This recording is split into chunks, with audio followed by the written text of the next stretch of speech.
Hi everyone. Here we are going to take up a new chapter. It's called as the network functions. Okay. We all know the network functions actually represents the Laplace transform of every voltage and current equations. Okay, that is, we are going to take the Laplace transform of every one of these and then we are going to express them in the terms of its ratio. The reason is because by looking at the ratio we can learn some important properties of these circuits. Okay, so here basically our topic actually considers the network functions of one port and two port networks. Okay, that is the basic. So a network function gives the relation between current or voltages at different parts of the network. So when you say current or voltage, what you mean is the current transform and the voltage transform. That is the frequency transform of current and the frequency transform of voltage. And so far the only transform you have studied is the Laplace transform. So this transform actually meant is the current Laplace transform of current and the Laplace transform of voltage. And you are going to study those relations. Those relations are what you call as the network functions. Okay. So network functions are broadly classified as the driving point function. There are two types of network function. One is the driving point functions and the other is the transfer functions. Okay. So before moving forward, like I said, we are going to talk about only about one port and two port networks. Okay. So, and you know what is a network? A network, this box that you see here, this box that you see here represents the network. Network means it consists of resistors, capacitors, inductors, voltage sources, dependent voltage sources, independent voltage sources, and also current sources. It consists of everything. So it's an interconnection of all these components. Okay, so that's what network is. If that network has only one port, that is, if the network has only one connection which is connected to the external devices, then that port is called as the one port network because it has only one port. That's why the voltage across that one port we are calling it as V1, and the current through that port, you see the current is always assumed to go into the network. Okay, we are always assuming that the current goes into the network, and that current is called as I1. So this is how a one port network is being represented. This network is full of resistors or capacitors or inductors or any of the elements. Okay, interconnection of any of these elements. And the only thing we have is that this port has only network has only one port, that is called as 1 dash. That's the only port of a port 1, and so that's why it's called as one port network. And the voltage across that port is V1 and the current into the port is called as I1. Okay. So what are the different network functions you can get from here? What are the different network functions you can get from this one port network? You see, like I said, it's the relation between the current or voltages at different parts of the network. So here there's only two parameters. One is V1 and I1. So the only function you can get from here is V1 by I1 and I1 by V1, right? These are the only two functions you can get from here. There's no other function because there's no other port, because we always represent the network functions depending on the ports, the voltage of the across the port, and also the current into the network or the current into in the ports. Okay, so these are the only two functions because these are the only two parameters. So these are the only two functions, and remember this V1 and I1 are nothing but the Laplace transform. Okay, or the frequency transform. This is how we represent the ports. This V1 and I1, don't think that V1 and I1 are constants. V1 and I1 are not constants. They are actually the Laplace transform. This is actually not I1. This is I1 of S. Actually, this is also not V1. This is V1 of S. Okay. Now, let's move on to the two-port network. So, we all know what is a two-port network is, right? One-port network means that network has only one port. So, therefore, two-port network means it's a network that consists of two ports. Right, port 1 is over here and port 2 is over here. This is called as 1 dash, this is called as 2 dash, and so therefore there are two ports, which means there will be across each port there will be voltages, and into each ports there will be currents. So what is V1? V1 is the voltage across port 1, and what is I1? I1 is the current into the port 1. Now what is V2? V2 is the voltage across port 2. And what is I2? I2 is the current into the port 2. And look at the direction of both the currents. It is going into the network. You are going to apply this voltage and this current across all devices, and the direction will never change. You are always going to assume that the ports that, or the current through the ports, whichever port it may be, the current through the ports always goes into the network. Okay, it goes into the network, not outside, always into. Whichever port you take, let it be this port or this port or this port, always the current will flow into the network. Okay, and the voltage across the network is V1, and here the voltage across the network is V2. So therefore, how many parameters are there? 1, 2, 3, 4. There are 4 parameters. So 4 parameters means then how many network functions will be there? You can say there will be V1 by I1, comma, there can be I1 by V1. Okay, then what else? There can be V2 by I2. There can be I2 by V2. It can here, or now if you look at this, you can even cross couple each other also. So this can be V1 by V2 also, or V2 by V1, or I1 by I2, or I2 by I1. And what else is there? Any other way? Yeah, of course, like this also you can take, right? That is, it can also be V1 by I2, or I2 by V1, or V2 by I1,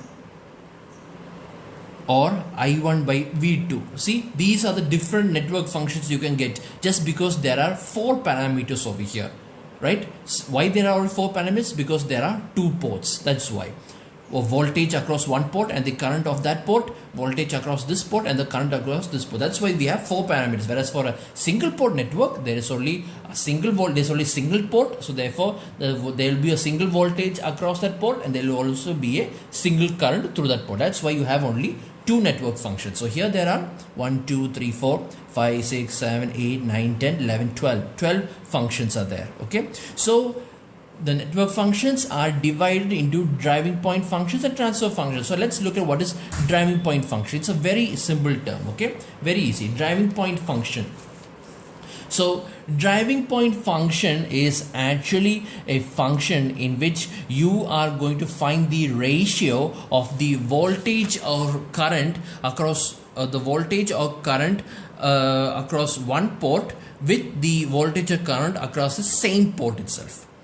That is what we call as the driving point function. That is, you are going to define the relationship between the voltage or current across the same port. Okay, that is what. So if you look over here, there are 2 types of driving point function, that is driving point impedance function and driving point admittance function. You all know what is the meaning of the word impedance, right? Impedance actually represents the ratio of voltage by current, always, right? Impedance is always represented as voltage by current. Admittance is always represented as current by voltage. Always, it's always represented as current by voltage. Okay, so the driving point impedance function, it is defined as the ratio of the voltage transform of one port and the current transform of the same port. That is the ratio between the voltage and current of the same port. That is called as the impedance function. That is, the numerator should be voltage and the denominator should be current. So therefore, if you look at this circuit has only a single port, right? So the voltage by current is this one, that is voltage by current. This is the rate. This is called as the driving point impedance ratio. So for one port network, this is the only equation because there is only one port. That's why the voltage of that port to the ratio of the current to that same port. This is the equation for the driving point impedance function of a single port network. What about a double port network? What about a 2-port network? So 2-port network means there are 2 ports. So the voltage and current of the same port of one port and the voltage and voltage to current ratio of the other port. So therefore there will be 2 impedances, and this is how you represent it: Z11 of S and Z22 of S.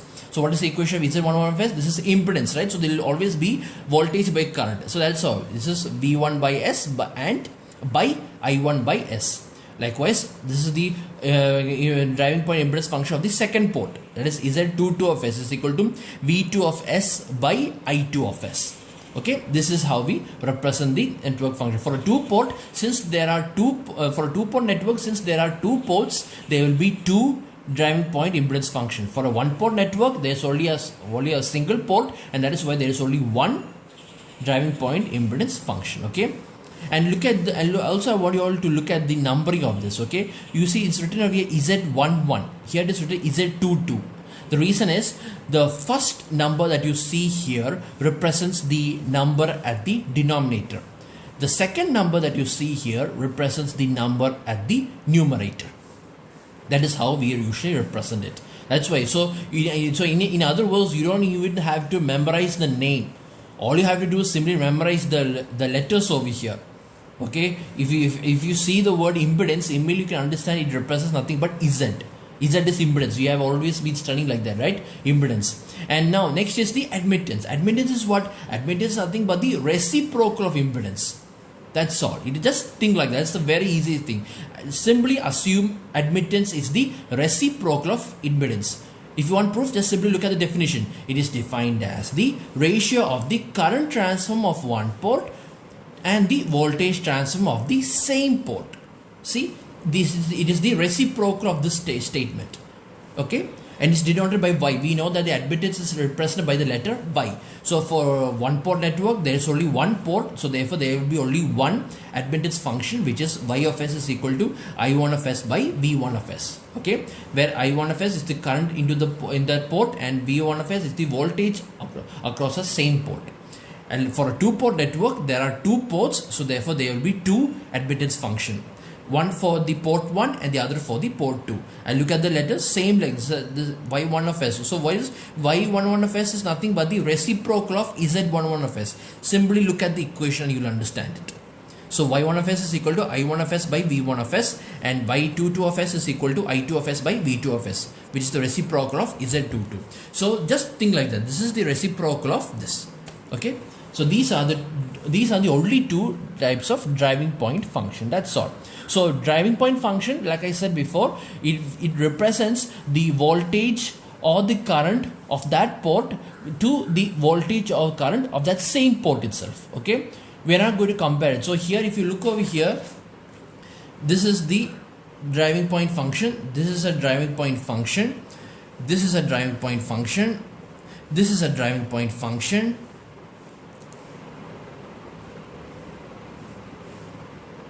I haven't missed anything, right? Yeah, that's it. These are the only two driving point functions. There's no other driving point functions over here, because the rest of them are different. See, the numbers are different, so they are belonging to respective groups. That function, the remaining function that you see here, that you call that as the transfer functions. So what is a transfer function? You know, the transfer function is used to define networks which have at least two ports. It means you need at least two ports to define the transfer function. Or in other words, single port network does not have transfer function, because transfer basically means transfer from one port to another, or from another port to the same port, or to another port to another port. That is the transfer function means. It transfers from one port to another port. Okay, so that's why you need at least two ports to define the transfer function. And just like the driving point function, it relates the voltage or current of one port to the voltage or current at the another port. That is the definition of transfer function. Whereas for driving point function, it is the voltage or current of one port to the voltage or current at the same port. But for transfer function, it is a voltage or current of one port to the voltage or current of another port. Okay. So likewise, depending on this definition, there are four types of transfer function. Okay, let's look at the first type. It is called as the voltage transfer function. So from the name itself, you should be able to understand what this means. Voltage transfer function means there are two ports, right? What are those two ports? V1 and V2. So it is defined as the ratio of voltage transform of one port to the voltage transform of another port. It is represented by the letter G. G12 of S is nothing but V2 of S by V1 of S. G21 of S is nothing but V1 of S by V2 of S. Again, I'm saying, look, if you want, you can simply look at the two numbers. So you see here, the first number is 1, which represents the number at the denominator, and the second number is 2. It represents the port. Okay, the second number is 2, so it means the denominator of here is 2. Okay, the first number represents the denominator, the second number represents the numerator. So here the numerator, here the second number is 2, so the numerator here, the port is 2. Okay, likewise G21 of S means the denominator will be 2 and the numerator will be 1. That's why the equation is V1 of S by V2 of S, where V1 of S is the voltage across port 1, V2 of S is the voltage across the port 2. And that is why this is called as the voltage transfer function, because the relation is between different voltages at different ports. That's why it's called as the voltage transfer function. So same way, now you can know what is the meaning of current transfer function. It is represented by the letter alpha. It is defined as the ratio of the current transform of one port to the current transform of another port. So it's very easy, right? The definition is very easy. You can see alpha 1, 2 of S is nothing but I2 of S by I1 of S. Here the first number is 1, that's why the denominator is 1. Here the second number is 2, that's why the numerator is 2. Same way, alpha 2 1 of S is I1 of S by I2 of S. Okay, so this is the definition of voltage transfer function and the current transfer function. Next is the transfer impedance function. So from the name itself, you should be able to understand what this means. Transfer means with respect to different ports, not of the same port but different ports. And impedance means V by I, right? Impedance means V by I. It is defined as the ratio of the voltage transform of one port to the current transform of another port. So this is how we define it. That is Z12 of S is equal to V2 of S by I1 of S. Okay, and likewise Z21 of S is V1 of S by I2 of S. Everything is just like the same as before. Okay, and the admittance means I by V. It is the reciprocal of this. I by V. Admittance means I by V. So transfer means with respect to different ports, not of the same port but different ports. So now you can read the definition. It is defined as the ratio of the current transform of one port to the voltage transform of another port. Okay, so that also makes it very easy, right? So therefore Y12 of S. So when you say Y12 of S, it means that the as soon as when you see the letter Y. So suppose if I give you how do you know how to write the transform equation very fast? See, first you look at the letter. If it is Y, you should understand it is I by V. Okay, immediately you should understand it is I by V. Now, which port it is? Which port? That you have to look at the numbers. So the first number is 1, therefore the denominator should be 1. The second number is 2, therefore the numerator should be 2. So therefore Y12 of S is nothing but I2 of S by V1 of S. Same way, Y21 of S is nothing but I1 of S by V2 of S. These are the different network functions. 1, 2, 3, 4, 5, 6, 7, 8. 8. There are 8 functions. Here there are 8, 9, 10, 11, 12, 13, 14. So therefore there are totally 14 different network functions. Okay, so basically what they're going to do is this problem is actually pretty straightforward. Like, it's a very easy problem. They'll just give you a network and they'll ask you to find any one of these functions. All you need to do is simply find any one of these functions. You can use Kirchhoff's current law, or you can use Kirchhoff's voltage law, or you can there is node analysis or mesh analysis, or any way you want. Okay, but see, understanding the definitions and all will be very easy. It's pretty straightforward. But doing the problem, that is where you need to understand the practice. You need the trick for that. Okay, that is where it lies. So next we'll be doing the problems in which you will be asking to find each of these functions. Okay, it can be any one of these functions. Okay.